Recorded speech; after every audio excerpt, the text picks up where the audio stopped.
Now, welcome back to studio. So it's All Ireland final week again, we're delighted to say, and Kerry's Marc O Se is in studio. He was out today helping to launch Air Sport's new season of action. They're going to have live Saturday night Allianz League action. They're also the home of the Rugby World Cup in Ireland and the only place to watch all 48 games. Marc O Se, you're very welcome to studio. Thanks, Joe. Thanks for coming in. Mike Quirk tweeted about you when you retired. Marc O Se was Picasso trapped as a house painter. Cornerbacks were never supposed to be so talented. What a career. That was a nice one. Jeez, yeah. Did you get nice messages when you called it a day? I did, yeah. It was nice. That's a nice message. I did. I got nice messages, but it's nice to be spoken of like that, you know. But it's just, you look back in your career, and I was lucky to have such a long career, no injuries, thankfully, and to play with great players and play against great players. You know, all morning I was in the car with Alan Brogan, and we used to mark each other. We used to have great crack, and the memories. It's the memories more than anything. You know, we, as I say, great days out in Croke Park, big wins, heavy defeats. But you know what? At the end of the day, you come away with great memories and great friends. What's your main memory of Marc and Alan Brogan? We played the Dubs one day, and they were beating us at half time. Now, it was at the time when Kerry were beating Dublin. Dublin hadn't taken over just yet, and a melee broke out anyway, and Brogan and myself got into an argument. We were marking each other, old college buddies from Maynooth, and he had kicked 2 scores off me in the first half, and he was quick to let me know anyway at half time when we were going off the field. Never forget him for that. But we always had great banter. Yeah. Eoin Fitzmaurice, when you retired, said, while Marc is now taking a well-deserved sabbatical from Kerry at the moment, I can see him back in a management capacity in the near future. Is that something you want to get into? Yeah, I think so, yeah, because when I retired with Kerry, I was player, joint manager with Cunlow Cruliac with the club, and really enjoyed that for 2 seasons. We gained promotion from intermediate to senior. We went as far as an All-Ireland intermediate semi-final, and really enjoyed that. And I was offered a good few club jobs last year, but I just wanted to kind of get back into the Kerry Academy, Kerry Underage, Kerry Developments. So I was in charge of the Kerry Under-15s, Kerry North, so really enjoyed that this year. We just finished up, actually, went from April until September, and working with the young fellas in the county in Kerry Centre of Excellence every Saturday morning. It's very enjoyable, and to watch the talent that's coming up from such a young age, under 15s, and you know, the future is bright, and just to be able to give something back. And it's great to go in there on a Saturday morning and see the likes of, be it Paul Galvin or Aidan O'Mahony or Mike Frank Russell or Liam Hassett and all these lads who played, and they putting it back into the young lads. So it's great to see that, and it's something that I enjoy. You know, it's a bit of time off from the football as well. You know, you're not stuck with a club Tuesday, Thursday, and a weekend. But you know, maybe now is the time again to kind of look at that and give something a go, because it's something that would definitely, it'd be a big challenge. But I think the right job would have to come up, you know, or something that would interest me and challenge me, and you know, I'd look forward to something like that. Would you like to pitch in at county level straight away? Yeah, it'd definitely be something that I'd be interested in. But again, as I say, the right number would have to come up for me to be interested. But it's something back in my head like that I want to do, definitely. The Dublin job. I think they're doing okay there, Joe. That's great to hear. The likes of Mike Frank and Paul Galvin are turning up at the Kerry Academy on, I do even call it an academy. The development squads. Development squad on a Saturday. So they're turning up and putting time back in. Yeah, they are. And, you know, to have players of the calibre, and, you know, but it's not even about them, or it's everyone that goes in there on a Saturday morning that shows up. And look, it's not just happening in Kerry, it's happening all over the country now. We see the development squads in all the provinces, and it's great, and it's something that we never had when we were growing up.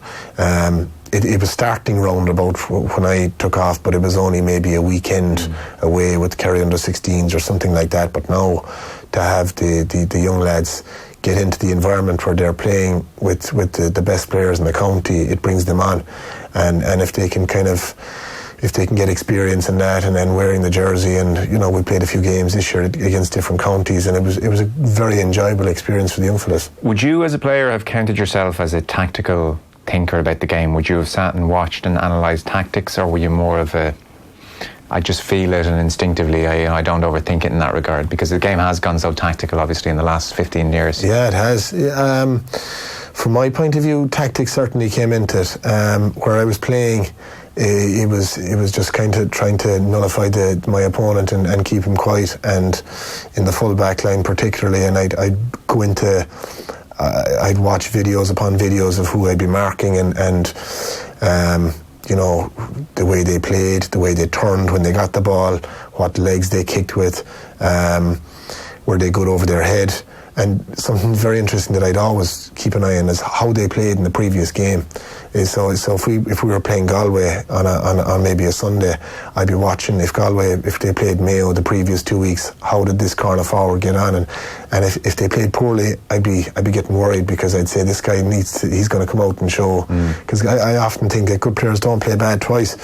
So, but certainly from that point of view, I'd watch videos and I'd watch patterns of play, but tactics is something that definitely I'd be into, and you know, because I think, you know, whilst Mick O'Dwyer, our former Kerry manager, used to always kind of focus on his team and his style of play, and I think there's a lot to be said for that too, because then, you know, it's up to the opposition to come out, but you have to look at the opposition. You have to kind of, I mean, you telling me that Peter Keane isn't looking at Stephen Cluxon or Brian Fenton or Con O'Callaghan or Peter Keane's just happy to be here, and sure, look, we'll just have a grand old day up in Dublin, and sure we'll come home and have a nice day, and that's it. Yeah, he paints a good picture at that. But he's done well. He's done very well. He's come in, and at the start of the year, if you said the needy areas for Kerry were the goalkeeper, the full back line, the midfield. In the draw match, they were our strongest line. So I think that he's done very well. Last year, you know, there was no Tommy Walsh, no Jack Sherwood, no Jonathan Lyne. All of a sudden, these lads are having a huge impact on Kerry's season. So to get these fellas back playing and having such an influence when they come off the bench, it's you know, he's done very well. Yeah, he's a serious customer underneath it all. Very interesting that you're sitting there in a dark room watching the fella you're going to mark on a given day. Did it help? Were there certain moments in the game where, because of watching the video footage on a Wednesday, you knew he was going to spin onto his right foot and try and take a snapshot straight away, and you managed to get a block in? And were there moments on the pitch where you thought he'd go the other way? Well, no, but with the moments you thought that worked, I'd seen that paid off. Did you have those moments? Definitely helped, yeah, because and even if it was watching maybe the Sunday game highlights or something, and you know, something like that, and as years went on, we had it on the phone, and you'd have the app, and you could go in and watch the videos of the opponents, and they could narrow it down to the player you were marking and all of that, and so from that point of view it was great. But it certainly helped. There's no doubt, and I'd be a big believer in video analysis. I think it's and I think that players should be just allowed to do it at their own time, you know, just to go into it. Obviously video analysis is so important as a group, because, you know, the team need to see what's happening, and you need to have a plan collectively going out in the field, but certainly I think video analysis is something that you can do with the group, and also on your own. You have to do your homework. 5 All-Irelands, Player of the Year in 2007. In light of Johnny Cooper having a tough day the last day against Clifford, I wanted to ask you about 2002. You know, so your career is just so brilliant, and you can basically talk about anything because you've done it all. 2002, your first final? Tough day out. So you understand what that's like on a big day. Yeah. You had been, by all accounts, doing very well in training, marking Colin Cooper. Yeah. And then it turned out Diarmuid Marsden is a very different proposition. Tell us about the build-up, how you felt you were going and training against Gooch. I think you'd had a good day against Johnny Crowley as well. Yeah. And then how the final unfolded itself, and what the hell all of that is like. So training, first of all, you're going well against Gooch, are you? Yeah, well, like, I suppose the big thing about the 2002 campaign, and it's mad when you think back on it, because you see now the way strength and conditioning has gone and the way players are so developed. They're like rugby players now. And I think back in 2002, when I lined out in the final, I was only 11 stone. And you fast forward that, let's just say 10 years later, the 2011 final, and I'm 13 stone. I'm already 2 stone heavier. So, you know, you go out and you're marking Gooch in training, and I think Gooch at the time was only 10.5 stone. So, you know, it's mad stuff when you think about it. You were like a minor team. Exactly, yeah, exactly. So, like, I mean, had I been marking the likes of Johnny Crowley more often, you know, it probably would have conditioned me better for the final. And did it occur to you when you were going into the final, geez, Marsden's actually very different to Gooch, or did it suddenly hit you on the pitch? It suddenly hit me on the pitch, really, because, you know, I was young, maybe a bit naive. But that said, the same day Mike McCarthy was on Stevie McDonald, he conceded 3 points to Stevie. I conceded 3 points to Diarmuid Marsden. Seamus Moynihan conceded 3 points to Clark. Like, it was just a bad day for the full back line. We conceded 9 points as a full back line, so it was a lot. But the one thing I always remember from that, I remember we went in at half time 4 points up, and I was in at half time and I was doing okay, but, you know, I think he'd kicked 2 points, but still not happy. But that said, thinking 4 points, we're doing well here, we've a great chance, and ultimately lose the game. And then 2 years later, going in at half time against Mayo, 8 points up, and then saying, geez, we have to keep going here, we have to drive on. So for me, you know, it nearly took me to lose one to having to win one, you know, because I learned a harsh lesson that you have to keep going no matter what. And I remember when we came out in the second half against Mayo, we just kept going until the final whistle, and I suppose I had a bit of experience, you know. That's a fairly devastating thing in 02, I'm sure, walking off young player first final.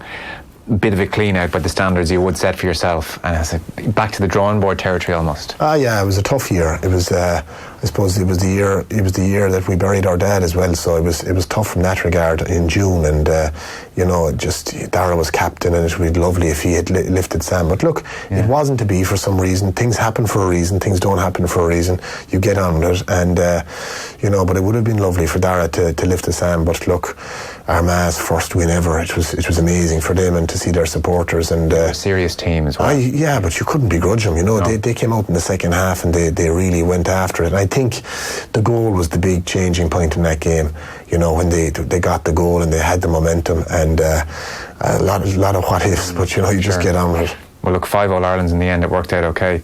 That's a very difficult thing to continue. I hadn't realised that about your father, that it was that year for you to carry on and think about football and put your best foot forward. That's a hell of a cloud over the family. Yeah, but look, it happens to a lot of families, you know, and you get on with it. It was we played at the Munster final on the Sunday, and he passed away on the Tuesday, and we buried him on the Thursday, and then we played Cork in the replay on the Saturday. So it was a fairly mad week, you know. But look, were your legs empty on the Saturday? They were empty on the Saturday. But you know what? It's football. Kind of it was football that kind of got us through it. You know, it kind of. What do you mean? Like you'd keep going. You know, it's your friends around you that were playing football with you that would kind of keep an eye on you, and you know, as brothers, we were tight as well. So and we had our uncle as well, who was manager at the time. So it was tough, but at the same time you had great friends around you, and you know, it was a time where you realised the friends that you had, you know. What's the dynamics with the brothers? Who's the butt of the jokes? Who's the... I'd say I'm the butt of the jokes. I'm the youngest, but always the youngest. And when we were playing growing up, the youngest, I was the go-to fella who they'd beat the crap out of him and send him in. And you had to go on goals, I'd say. I had to go on goals. My eldest brother Fergal, it was usually myself and Fergal against Darren Tomas, and we had great crack in the back gardens, and when you hit a window or hit a shoot, we just ran for cover and into the bushes, hiding in case my dad came out. But there was always great crack, and we used to have great games in the back garden. Yeah, it's a way of getting your 10,000 hours in, isn't it? I mean, that's a hell of an environment to grow up in. It is, yeah. And like, even when the games are on, just, you know, you'd be in the back garden, and we'd be fighting to see who'd be Mikey Sheehy, or who'd be Pat Spillane, or who'd be Jack O'Shea, or who'd be Paddy, and all of this, and or who'd be Kerry, like, you know. And it was great crack, and we really enjoyed it. Yeah, I'm sure. To follow on the Cooper-Clifford theme then, so we divert to 2002 and get your memories of that. If you're Johnny Cooper and you have that mindset as a defender, and I know you can't speak for him, would your instinct as a player be to go to the manager, or if Jim Gavin came to you, or if Paddy had come to you and said, look, it didn't go great, do you want another crack at him, or do you think we match you up differently? Now, Jim Gavin may not come and ask Johnny Cooper that, I appreciate, and may take the decision out of his hands, but as a defender, were there certain lads that you would have looked at and recognised, they don't suit me? And, you know, maybe a Sean O'Shea suits me better, or someone else suits me better. Like, can you talk to us about that whole area? Yeah, do you know, it was something that I always kind of kept an eye on. There were certain players that might suit you, but if a manager came to you and said, you're on this guy, it'd nearly be a sign of weakness if you said, no, I'm suited better to this guy. Did you ever do that? Did you ever say, don't fancy him? No, never did that. Just went along with it, and whatever I was told to do, I did it. The managers are there to manage, we were there to play, and I'd never question a manager. You'd have too much respect for them, and we just went about our business, and I just, it's like anything, you do your homework then, and I always found as a defender, the first few balls, if you could beat your man out to the first few balls, it just kind of planted a seed of doubt in their head, like, this fella means business, but it wasn't always the case. You could be marking the likes of Brogan, and you could have him quiet for 67, 68 minutes, and all of a sudden he could get the winner in the game. I remember playing a National League game against him, and we were, I think it was level going down the stretch in Croke Park, and next thing he gets the ball and he just kicks the winner off his left, and it's so you mark certain players, and they might be quiet for 60 minutes, and they just have that ability to get a score when they need to, and certain players had that ability, so you were never, you had to be concentrating all the time, you were never off duty, How do you think Cooper and Clifford match up? Do you think Cooper's off him now? Because Fitzsimons went on him then afterwards and seemed to fare a touch better, or... Yeah, I don't know. I think maybe sometimes you might be marking someone and you might be just playing them wrong. You might be playing them from behind. You might be playing them from the front. Maybe, excuse me, I think maybe he needs to, if he probably changed up his tack, like that ball that we keep seeing replayed where he's pulling his hand, maybe if he was playing him from the front, because Clifford isn't going to kill you for pace, but if you're out in front of him and the ball is kicked over the top, you have the chance of maybe getting back. So I don't know, it's an interesting one. Fitzsimons certainly did better when he went back on him, but I think that Cooper's a serious player, and he obviously got sent off, but I think that he's going to be massive for them in the replay. Clifford's tall as well, like he can catch it over your head. I mean, look, he's very tall. He's not easy. All the hype for a long time has kind of been justified. He's a serious prospect. He is. Look, he kicked 4-4 in the minor final. I was at that one, and I thought, my God, obviously minors and seniors is a different ball game, but to kick 4-4. Now, the last day he went out and missed 2 in the first half, then missed 1 in the second half, kicked 2 points from play, had a few frees, won the penalty, and his man gets sent off, and we still think he only played fair. So I think there's a huge game in him. We need him to perform for Kerry to win, but look, we need a lot of things to happen. A lot of it went right the last day, but I think a lot more needs to go right, Joe. It was such an enthralling game. It was brilliant, and the last 15 minutes of just constant tension was incredible as well. It depends who you're listening to, and it'd be great to get your interpretation. On the one hand, Dublin were 5 points up with 15 men, but then the flip side is people will say, well, look, if Kerry had took their goals, that wasn't a 5 point gap, and then the response to that is, well, sure, Dublin, that's what they do to teams, And then the other thing which jumped out at me was I didn't expect Kerry physically to be able to match Dublin so well. I don't, kind of underestimated these young players and where they were in their development. I thought everyone kept saying they're a few years away. So where are you? Have they missed their chance? How important was the missing man? Physically, can they match Dublin and go at them again in the same way? And Dublin are going to learn a lot about Kerry as well here. So Dublin may change up things dramatically. So that's a very broad question for you. They're all the things which are juggling around this game. I think that Kerry, a lot of things went right for Kerry. A lot of Dublin players underperformed. Do you think Kerry made them underperform, or do you think it might have been a slight off? I think so. I think there was a lot of, say, David Moran was outstanding. Yes.